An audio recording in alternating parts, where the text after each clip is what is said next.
Bonjour à tous, merci d'être venus pour découvrir notre solution iPhotoDAM. Donc je me présente, Béranger Boscu, je suis responsable commercial, donc je suis en charge de présenter la solution et puis voilà, de vous dire ce qu'on sait faire. Je suis en compagnie de Martin Malapère, qui est responsable de chez nous, aussi documentaliste et qui va pouvoir vous parler un petit peu de ce qu'on sait faire aussi, mais d'un point de vue plutôt documentaire pour aujourd'hui. Non, je vais commencer. Du coup, aujourd'hui on va vous parler de la version 5 d'iPhoto qu'on a déployée du coup le 26 octobre. Donc elle développe un certain nombre de nouveautés comme chaque année, hein, il y a plusieurs fonctionnalités qui sont nouvelles. Mais aujourd'hui on va vous parler, c'est le nom de l'atelier, de l'écosystème qu'on construit avec cette version iPhoto 5, iPhotoDAM version 5, notamment avec le front office qu'on va vous présenter aujourd'hui, qui est la plateforme utilisateur privilégiée, qui se nourrit d'iPhoto, mais qui permet aux utilisateurs de naviguer, consommer, on va dire, le média. Et on va aussi insister sur la partie add-on, plugin, extension, on donne un peu le nom qu'on veut, mais l'idée c'est que vous puissiez comprendre que au-delà d'un logiciel DAM, que tout le monde maîtrise à peu près maintenant, centraliser les données, les qualifier, voilà, les ranger comme il faut, on va dire ça comme ça, l'enjeu est sur la diffusion. Comment je rends mon DAM comme une source unique de référence au sein de ma structure pour mes médias, donc pour mes divers utilisateurs, qu'ils soient graphistes, communicants, iconographes, documentalistes, techniciens, tout ce qu'on veut. Comment j'en fais une source unique? Et en tout cas, nous, notre proposition, notre réponse, elle passe par les add-ons. Donc les extensions, ce qui permet de connecter iPhoto dans une suite Adobe, dans Canva, dans Figma, dans la suite Google Workspace, dans la suite Office, etc. etc. Donc tout ça c'est développé en interne et c'est dans la licence iPhoto quand vous faites l'acquisition d'un iPhoto. Donc ce qu'on va faire pour vous donner un petit peu le plan de l'atelier, c'est qu'on va vous montrer le back-office, qui est le socle applicatif, donc ce qu'on appelle iPhotoDAM. Béranger va pouvoir vous présenter ça. Ensuite je ferai une petite incise sur l'IA, donc en l'occurrence Damialab, qui est notre labo de recherche, pour qu'on puisse vous expliquer comment nous on perçoit l'IA au sein du DAM. Souvent, voilà, il y a un peu des effets de manche avec l'IA, voilà, on dit un peu des choses comme ci, comme ça. Nous, on va vous expliquer concrètement comment ça rentre dans notre réflexion de métier. Et puis enfin, comme je l'ai dit précédemment, Béranger pourra aussi vous montrer le front office. Et de notre point de vue, la plateforme privilégiée de valorisation des médias. Merci Martin. Alors, on va commencer par les photos. Hop. Alors c'est un peu zoomé.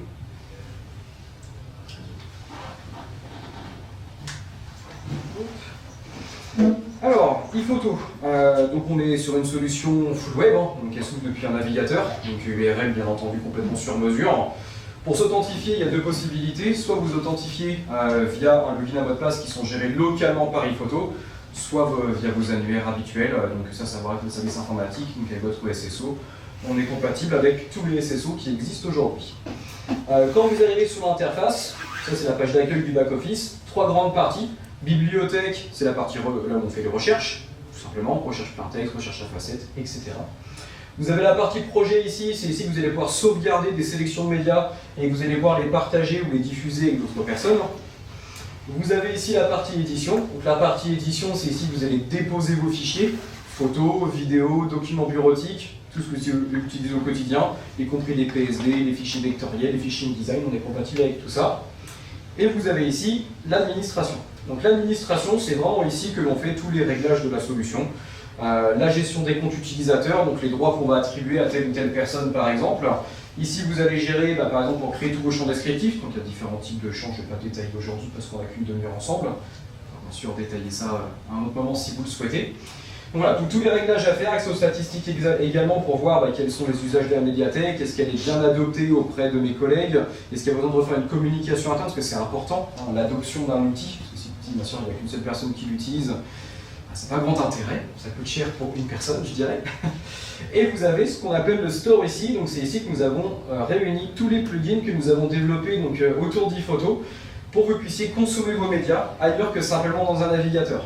Parce que voilà, en effet, c'est très important de centraliser sa donnée, de la rendre intelligente en mettant des mots-clés, des champs descriptifs et autres. Mais ce qui va être aussi très important, c'est que les personnes qui ne font pas l'indexation puissent l'utiliser, la retrouver facilement. Et on n'a pas forcément besoin d'accéder au navigateur pour le faire. Justement, on a développé tous ces plugins dans ce sens pour qu'on puisse l'utiliser et utiliser ces médias au plus d'endroits possible, voilà, imaginable. Donc on a des applications mobiles, iPhone, Android, vous les téléchargez sur les stores respectifs. Vous avez donc ce qu'on appelle les hot folders. Les hot folders, en fait, c'est un petit programme que vous allez installer sur votre poste. Ça vous crée un dossier sur votre Mac ou sur votre PC. Quand vous mettez des médias dedans, ça les envoie vers iPhoto. C'est une autre manière d'importer, c'est pratique. Hein. Vous venez d'un shooting, vous avez, mettons, 100 photos à importer d'un coup. Plutôt que de passer par l'interface, vous les déposez dans le dossier et le petit programme se charge de les envoyer vers iPhoto tout seul, tout simplement. Prêt à être indexé du coup. Après, vous avez donc l'intégration dans la suite Adobe avec des modules pour Photoshop, Illustrator, InDesign, Premiere Pro, After Effects et Lightroom classique ainsi que Adobe Stock. Donc voilà, ça vous permet d'aller piocher des données dans votre iPhoto et de les intégrer directement dans votre PSD, dans votre EPS. Petit plus, vous pouvez sauvegarder votre travail à partir de ces plugins pour l'envoyer vers iPhoto. Et en plus, une gestion du versionning. Donc si vous voulez garder une ancienne version, vous travaillez sur cette version, vous la sauvegardez dans une autre version sur iPhoto, c'est complètement faisable. Bien entendu, c'est développé en interne, hein, c'est nous qui développons tous les plugins, et c'est déposé sur les stores respectifs, donc là c'est bien sûr validé par Adobe, mais ça téléchargé et c'est vraiment intégré dans la solution à proprement parler, pas de toute traitance là-dessus. Vous avez aussi des modules pour Canva, pour Figma, pour CorelDRAW, pour Jira, pour Monday, pour la suite Office, donc Word, PowerPoint, Outlook, Excel, SharePoint, Google Doc, donc Slide, Cheats, Akeneo, PrestaShop, Xibo, Moodle, TinoSeus et Editor. Bientôt pour l'extension 3IF, Flickr et puis d'autres extensions encore. Mais voilà, pour celles qui nous intéressent aujourd'hui, c'est inclus dans votre offre, donc vous pouvez les utiliser. Hein. Pareil pour la suite Office, vous êtes en train de faire un Word ou un PowerPoint, vous avez besoin d'un média, pas besoin d'accéder à iPhoto. Vous recherchez depuis Word, un peu comme les WordArt pour ceux à qui ça parlerait. Voilà. Et donc du coup, pareil, même principe, sauf que ce sont vos images pour le coup, et vous pouvez les glisser, les déposer dans votre construction directement, et sauvegarder votre travail, encore une fois, vers iPhoto. Pour les CMS que l'on a vus, à savoir PrestaShop ou Drupal et WordPress, ça va passer par notre CDN. En fait, vous allez pouvoir déposer un média, ça va s'intégrer dans votre page web, c'est toujours hébergé par iPhoto. Ça passe dans ce qu'on appelle un CDN, donc c'est hautement diffusable, si je puis dire. En gros, un CDN, c'est une sorte de serveur intermédiaire qui permet d'accepter qu'il y ait beaucoup et beaucoup de clics sans qu'il y ait de ralentissement. Voilà, si je devais résumer cette partie-là. Donc ça n'héberge pas sur votre site, donc ça ne leur dit pas votre site internet, et ça reste hébergé par iPhoto. Et puis, voilà. Pour ce matin, on regarde l'heure en même temps. Bien entendu, on a un stand là-haut, il ne faudra pas hésiter à venir si vous voulez voir un peu plus iPhoto. Je vais laisser la parole à Martin. Ouais, si tu veux bien me mettre le slide. Donc effectivement, le back-office iPhotodam, c'est le socle applicatif qui permet de faire rayonner la donnée dans tout un tas d'outils comme Béranger a pu le présenter grâce au plugin. On verra encore une fois le front office tout à l'heure. Moi, je veux juste vous parler un petit peu de l'IA parce que autant on a mis un fort accent sur cette version 5 sur la partie écosystème, comme on a pu le dire, donc tous les plugins qui permettent d'accéder à iPhoto partout. On n'a pas oublié évidemment le back-office, il y a tout un tas de nouvelles fonctionnalités, on ne va pas les détailler là, on n'a pas le temps. Mais je voulais quand même parler de celles qui sont associées à l'IA. On ne va pas se le cacher, je vais essayer de ne pas être trop radical dans mon point de vue, mais souvent l'IA, depuis plusieurs années, on en parle, on se dit des choses, c'est génial, ça va révolutionner. Et puis au final, opérationnellement parlant, nous on a, je sais pas, plus de 60 clients qui sont dans le domaine public. C'est pas possible d'utiliser une IA qui est chez les GAFAM, qui ne respecte pas le RGPD. Voilà, c'est pas possible de faire de l'échange de données en dehors de France ou d'Europe. Voilà, tout ça, c'est pas possible en réalité. Donc ça fait des belles fonctions waouh sur les stands, mais en fait, opérationnellement, c'est pas possible à la fin. Nous, iPhoto, on est les seuls à disposer d'un ANR Labcom, c'est-à-dire un laboratoire commun, qui a été monté avec l'Agence nationale de la recherche, qui est dédié aux DAM. C'est-à-dire, on développe nos propres IA souveraines, ici en France, avec des thésards, des développeurs, des ingénieurs français, qui développent des IA pour le DAM, en l'occurrence pour iPhotodam, puisque c'est un laboratoire commun. Et on a déjà produit nos premiers résultats. On a monté toute une nouvelle reconnaissance faciale, qui ne fait pas appel à des librairies tiers d'autres produits, en France ou même ailleurs, c'est interne. On a un nouvel algorithme cette année de similarité, c'est-à-dire la recherche par image. Au lieu de faire une recherche textuelle, vous dites bah, je veux une image qui ressemble à ça, et dans votre base, il va vous retrouver une image qui ressemble à ça. Donc ce n'est pas une recherche sémantique, c'est vraiment graphique. Et puis on a aussi intégré le support de l'OCR, c'est-à-dire la reconnaissance des textes dans les images, ce qui permet de faciliter parfois l'indexation. Le projet en cours, c'est celui-là dont je veux vous parler, parce que, comme l'a dit Béranger, moi je suis iconographe, c'est important pour moi, c'est comment on twist le back-office au-delà de ça pour les professionnels, les métiers de la documentation, les iconographes. Pareil, je ne vais pas vous refaire le paragraphe, il y a beaucoup de données numériques, les documentalistes n'arrivent pas à fournir en termes d'indexation parce qu'il y a trop de volume. Aujourd'hui, les solutions, au-delà de faire un bon editing, au-delà de faire une bonne interface qui limite les clics pour gagner du temps, il faut l'IA. Voilà, ceux qui ne prendront pas le virage, ils resteront sur le côté. L'IA va servir à faire de l'indexation semi-automatique. Proposer des mots-clés sur vos images, mais pas généralistes, spécialisés à votre corpus. C'est ça qu'on est en train de monter avec les chercheurs. On a déjà les premiers résultats. On pense que ce sera dans ePhoto, c'est de la recherche, donc toujours difficile de se prononcer précisément sur une date de sortie. Mais on pense que d'ici 2 ans, ce sera dans ePhoto. Et c'est quoi précisément? C'est une IA qui apprend de ce que vous avez déjà produit comme travail. Vous avez déjà commencé à indexer des médias, à positionner des mots-clés, à dire ça c'est tel avion, ça c'est tel vis, ça c'est tel événement, ça c'est tel bâtiment. Vous avez fait ce travail-là. L'IA va apprendre de votre travail pour vous faire des propositions spécialisées à votre corpus, à vous. Vous êtes fabricant d'avion, elle ne va pas vous dire c'est un avion, elle va vous dire c'est tel avion, parce que vous l'avez déjà dit 150 fois à l'outil, que c'est tel avion. Donc on va vraiment là-dessus, et ça va vraiment apporter, en tout cas c'est notre vision du métier, c'est que le documentaliste, l'iconographe se repositionne sur des choses à forte valeur ajoutée, répondre aux demandes d'images, demander des productions d'images, gérer la propriété intellectuelle qu'il y a sur les images, sur les vidéos, sur les médias, et plus juste dire à son outil, bah oui, comme d'habitude c'est tel gymnase, comme d'habitude c'est telle personne qui est en train de parler, etc. Parce qu'au final, nos photos, notre activité, elles illustrent souvent les mêmes thématiques. Donc l'IA, elle va remplir ce travail et vous l'aiderez à apprendre, à être meilleur, elle vous posera des questions. On a déjà monté des quiz, on ne peut pas vous montrer les choses encore, mais on a des quiz où on interroge l'expert, on lui dit bah, ici je suis une IA, je suis à 50% sûr, comment je fais pour être à 70% sûr? Est-ce que c'est bien ça? Est-ce que le point d'intérêt est ici? Est-ce que j'ai choisi le bon mot-clé? Etc. En tout cas, voilà, je ne vais pas plus loin, je pense que je vous donne beaucoup d'infos déjà. Mais l'idée, c'est bien d'avoir dans ePhoto, et on a le laboratoire pour ça, on est les seuls, de l'indexation semi-automatique spécialisée au corpus, sans faire appel, ça tourne en local si on peut dire, sur ePhoto, sans faire appel à un service tiers, Google, Amazon, ce que vous voulez. Donc voilà, la vision de plugin, c'est la vision diffusion, et la vision métier, notre vision du métier, comment il doit évoluer, c'est avec l'IA et comment on peut rendre service à l'iconographe après ça. Je vous propose de regarder le front office, maintenant avec Béranger, qui est de notre point de vue, et après j'arrête de parler, promis, c'est la première plateforme à mettre en place. On est d'accord, il faut mettre un DAM en place, il faut stocker sa donnée, la centraliser, la ranger correctement. Bon après, première plateforme de diffusion, même avant potentiellement Adobe, etc. pour les graphistes, c'est le front office, c'est la plateforme utilisateur. Aujourd'hui, il n'y a plus un projet ePhoto DAM sans ça. Merci Martin. Alors le front office. Donc l'idée d'un front office, c'est qu'une fois qu'on a mis en place en effet une solution de DAM et qu'on a centralisé sa donnée média, qu'on l'a indexée, qu'on l'a enrichie, donc en plus des plugins, c'est comment est-ce qu'on la consomme et comment est-ce qu'on la rend agréable à rechercher, si je puis dire.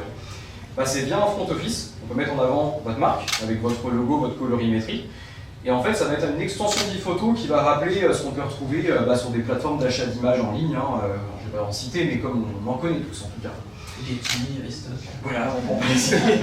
Mais c'est 100% l'idée, sauf que c'est la vôtre. Et du coup, vous mettez ça en avant. Donc on a des utilisateurs, simplement. C'est facile, on leur donne accès à ça. Ça ne ressemble pas à un outil. On leur dit, bah voilà, c'est notre nouveau Google Images, si je puis dire. Pour retrouver des médias, c'est ici que ça se passe. Pas besoin de les former, si ça peut servir d'Internet, bah, ça peut servir de ça. Voilà, comme ça resservir d'Internet, mais je dirais que c'est un prérequis, malgré tout.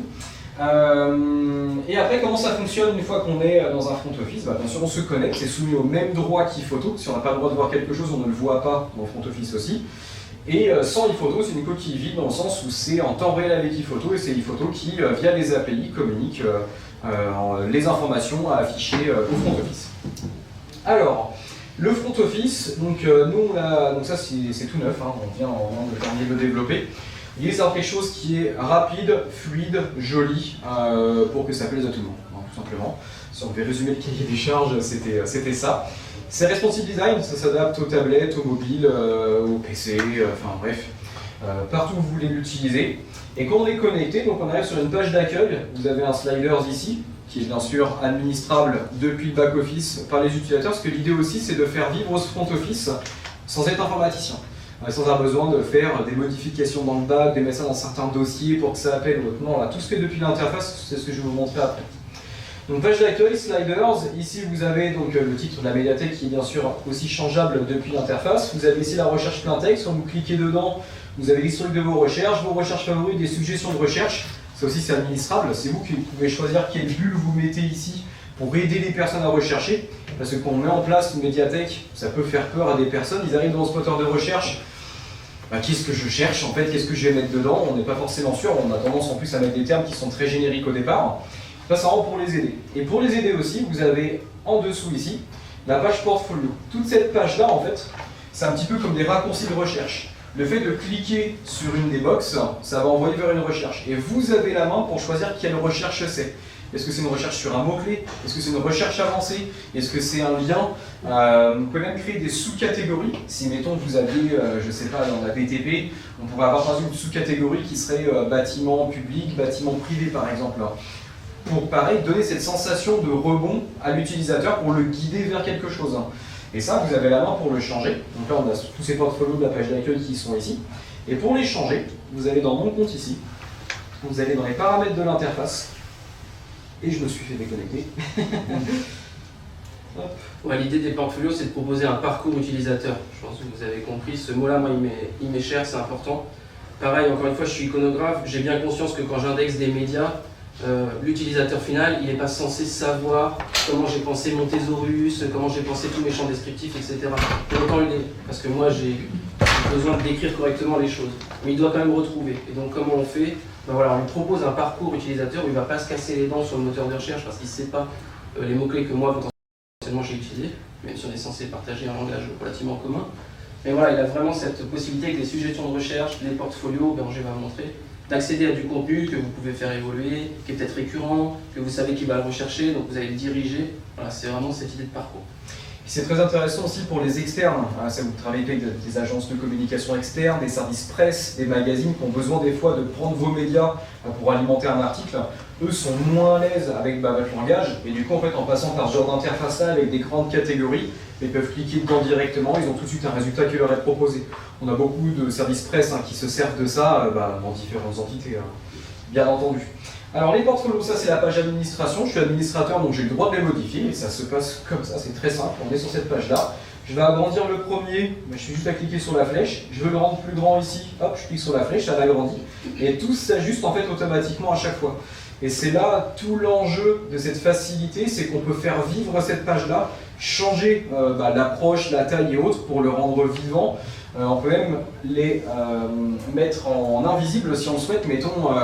Il y a une question de saisonnalité, automne, hiver, printemps, été, par exemple, si vous vendez des vêtements par exemple. Du coup, mettons, c'est plus la saison, je peux enlever l'affichage, activer un autre, par exemple été, et du coup, c'est le été qui apparaîtra sur la page d'accueil. Et l'enjeu en fait derrière, c'est que ce front office, vous pouvez le mettre à jour tout le temps vous-même, c'est pas quelque chose qu'on développe une fois, puis qui va mourir avec le temps, si je puis dire, parce que les technos évoluent ou autre. Non, c'est en perpétuelle évolution. Et via nos contrats, via le mode SaaS par exemple, si vous êtes hébergé chez nous, ou la maintenance si vous êtes hébergé chez vous, les mises à jour sont incluses. Par exemple, on travaille sur le support du RGAA, c'est pour les personnes en situation de handicap. Tous nos clients qui ont ce modèle de front office vont bénéficier via une mise à jour du support du RGAA. Et c'est inclus dans les contrats, il n'y a pas besoin de repayer. Du coup, on inclut vraiment les mises à jour des front office en même temps que les mises à jour d'e-photo. Donc dès qu'il y a une nouvelle fonction de recherche, de présentation ou autre, tous nos clients bénéficient. Et donc c'est tout ça pour dire que c'est pas quelque chose qui meurt avec le temps. Et donc du coup voilà, après bien sûr si on veut changer le texte qui illustre le portfolio, on peut le changer ici. Je vais peut-être le rétrécir, hop. On va remettre comme c'était. Du coup on peut changer le texte, on peut bien sûr changer l'image qui illustre le portfolio. En cliquant sur les trois petits points, on peut changer sa cible.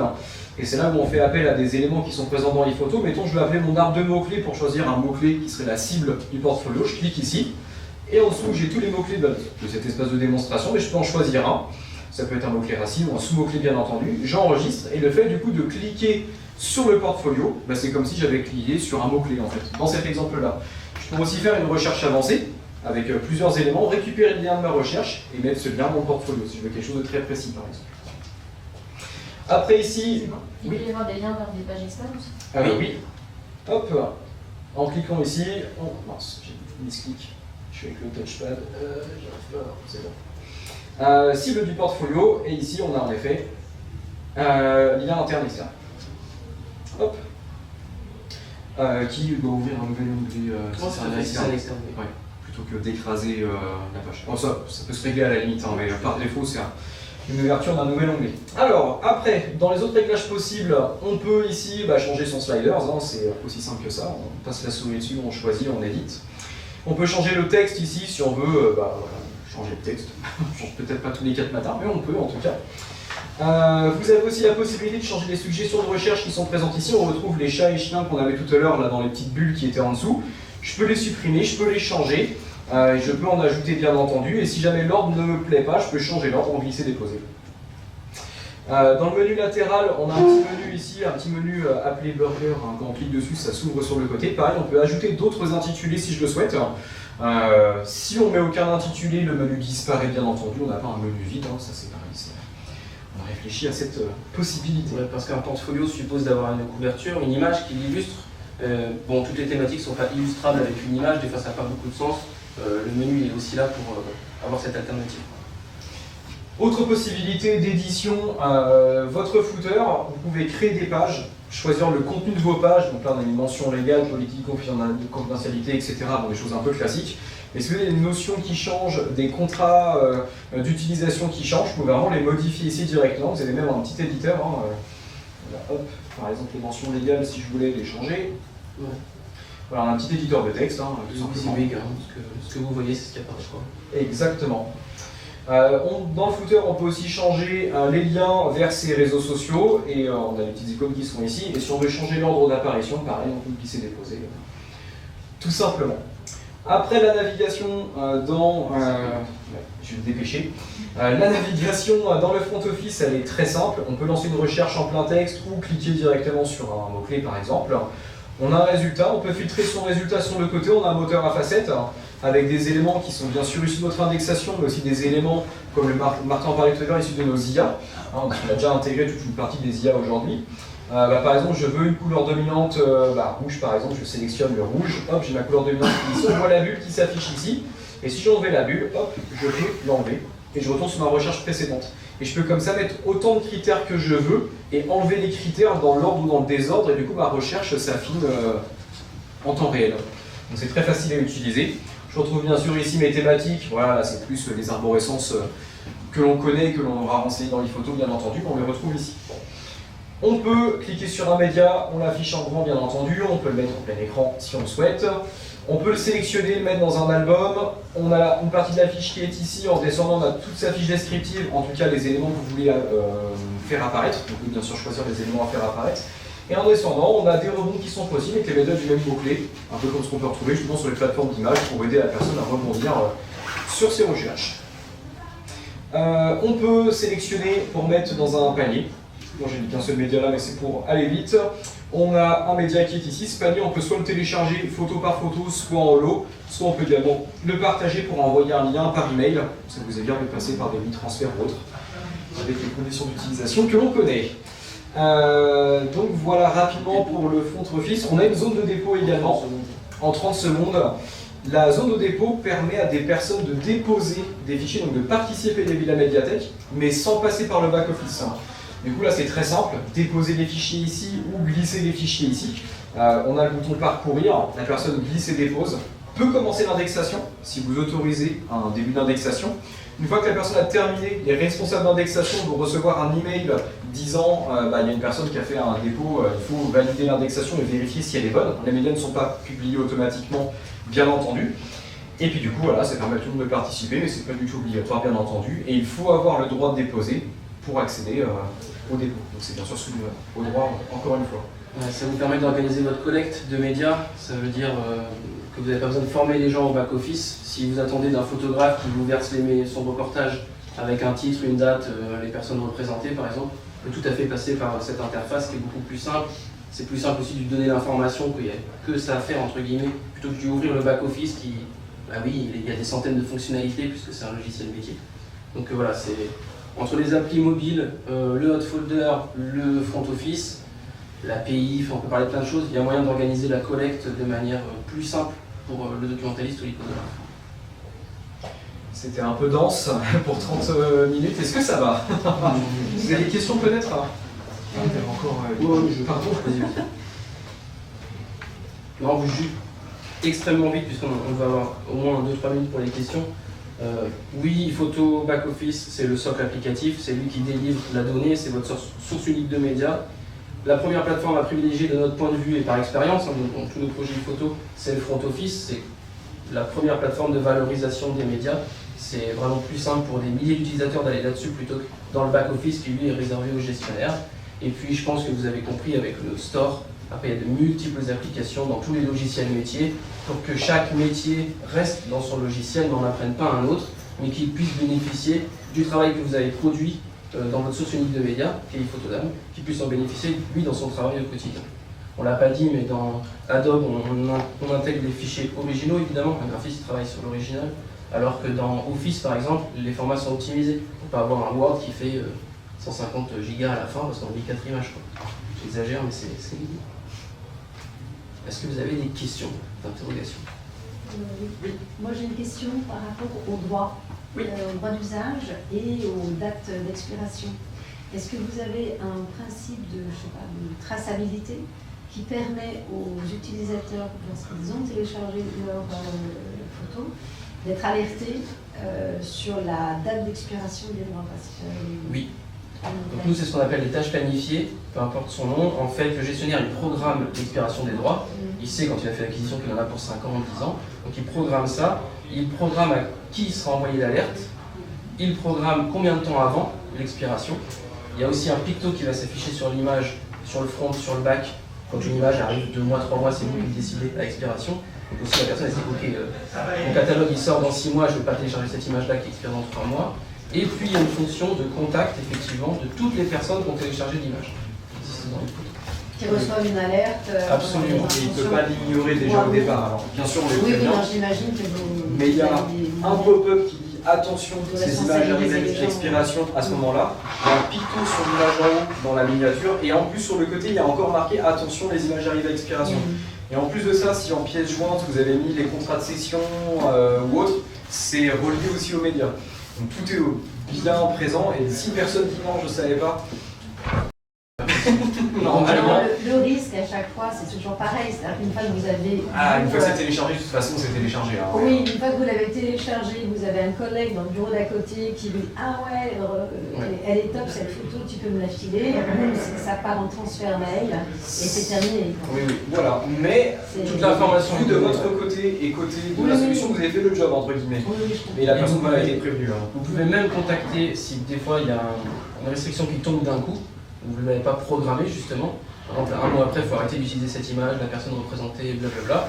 Vous avez la possibilité de contacter tous ceux qui ont téléchargé l'image à travers les photos. Pour leur dire attention, ce n'est pas prévu, mais là, il faut arrêter de prendre cette image-là en fait. Et voilà, ça existe aussi dans les photos. J'avais une autre question par rapport à l'indexation. Tout à l'heure, vous nous avez expliqué qu'à un moment donné, on indexe, et puis l'IA prend la main, on va dire, parce qu'elle a compris que c'était l'Airbus, tel modèle, machin, etc. Il faut indexer quel type de volume avant que l'IA puisse prendre le relais et vous faire des suggestions d'indexation? Je vais vous répondre très franchement, et moi-même j'en suis étonné, mais très peu. Très peu. Ça veut dire que aujourd'hui c'est de la recherche, donc je ne peux pas vous dire c'est comme ça. Il y a des chercheurs qui travaillent à ça. Mais ce qu'on croyait, nous, et c'est pour ça qu'on a notamment monté ce labo, on s'est dit on a plein de données qui sont indexées par des personnes. Donc on a des 30 000, des 400 000, des 500 000. C'est génial pour l'IA. Et en fait, les chercheurs nous ont prouvé assez récemment, là, dans l'année, qu'en fait, il n'y avait pas besoin de beaucoup de volume. 10 photos, 15 photos qui représentent une thématique, un avion par exemple, tel avion, 15 photos, l'IA arrive à faire la différence avec 15 autres photos d'un autre avion. Elle y arrive en fait. elle sait c'est d'active learning, donc ça veut dire qu'elle sait se positionner. En fait, si elle voit que vous avez des photos d'avions, de montagnes et de canoës, elle va pas être très précise. Elle va vous dire ça c'est un canoë, ça c'est une montagne, ça c'est un avion. Par contre, si vous avez que des photos d'avions, elle est capable de comprendre, entre guillemets, que c'est le même objet, mais que les différences vont être ténues. C'est ce qui est écrit dessus, c'est le cockpit, c'est tel, la queue elle est comme ça, les ailes sont comme ça, etc. Et donc elle va se spécialiser très vite en fait. Et c'est tout l'enjeu de faire des IA en interne, c'est qu'on est capable en fait de, comme disait Martin, faire de l'active learning, mais sur certains corpus. On a des clients en effet qui ont des bases qui ont de tout, et là dans ces cas-là, l'IA les plus généralistes, parce que là, mettons une photo de voiture, une photo d'un train, parce que c'est de l'illustration, je sais pas, de scènes par exemple, justement pour des photos de mannequins qui feraient des photos de vêtements par exemple. Alors qu'en effet, un fabricant, je sais pas, Alstom, il veut savoir quelle est la différence entre différentes rames. Et ça, notre IA sera capable de faire la différence entre chacune. Et vous disiez que ça prend la main, mais c'est pas tout à fait le cas. En fait, ça va vous suggérer, et c'est vous qui le validez. Et il y a toujours en fait, il y aura un questionnement indirect. Si vous ne validez pas quelque chose, l'IA en retiendra qu'elle s'est trompée en fait. Et du coup, ça améliore continuellement et sur votre base à vous. Et ça améliore pas Google, ça améliore pas OpenAI, ça améliore pas Amazon. Voilà. Et c'est tout l'enjeu. Alors nous, on a beaucoup de clients, forcément en France, en Suisse, en Belgique. Et en France, on a notamment on a par exemple le gouvernement de Monaco, on a des ministères qui sont clients chez nous. Et ces clients-là, leur dire qu'on aurait justement des solutions externes, pour eux, c'est pas possible en fait. Et ce travail-là, on le fait pour nous, bien entendu, parce que pour nous c'est intéressant, mais aussi pour ces clients-là, pour qu'ils puissent utiliser l'IA, parce que sinon ils ne pourraient même pas l'utiliser en fait. Avec les solutions qui existent aujourd'hui sur le marché, il n'y a pas d'autres solutions aujourd'hui qui seraient respectrices. Respectueuse, merci, excusez-moi, mais mon cerveau a quand même douté, mais voilà, respectueuse, pardon, de vos données personnelles. Ouais, puis ce qu'il faut comprendre, c'est que l'IA, elle ne sait pas inventer. Donc quand vous créez une nouvelle branche d'activité dans votre secteur, elle ne va pas savoir au départ, donc elle va forcément vous poser des questions. En fait, vous allez vous déployer, si vous êtes professionnel de l'information, sur des choses qui ont de la valeur ajoutée. La propriété intellectuelle, faire comprendre à l'IA ce que vous avez besoin qu'elle indexe, il y a des choses qu'elle n'indexera jamais. Enfin voilà, on n'a plus de temps, mais l'indexation connotée, le sentiment qui sort d'une image, des choses comme ça, elle n'y arrivera pas. Enfin, c'est subjectif, ça dépend de votre activité, de comment vous voulez utiliser l'image. Donc si vous êtes dans des petites indexations comme ça, elle ne le fera pas. Elle saura vous dire que c'est un palmier, l'océan Pacifique et du sable blanc. Elle ne vous dira pas que c'est du voyage ou des vacances. Voilà, donc il faut la laisser à sa place, mais nous on pense qu'elle va rendre un grand service pour tout ce qui est finalement un peu de valeur ajoutée. On est vraiment dans cette description pure qui permet de retrouver les objets du réel en fait. Si j'ai une petite question, pardon.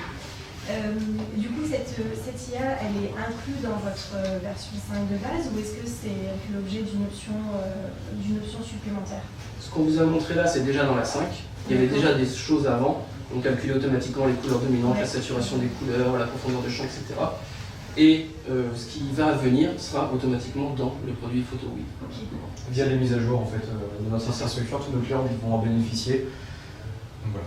Okay. Donc là, ce que je vous ai parlé, l'indexation semi-automatique, on l'envisage sous 2 ans à peu près, vraiment finalisé, packagé dans une version. Parce qu'il y a le côté recherche, mais il y a le côté intégration dans le logiciel, que ce soit utilisable par l'utilisateur, qui comprenne le petit quiz de l'IA, etc. Donc il y a une notion d'interface aussi, du X, un petit peu à réfléchir. On a un programme bêta.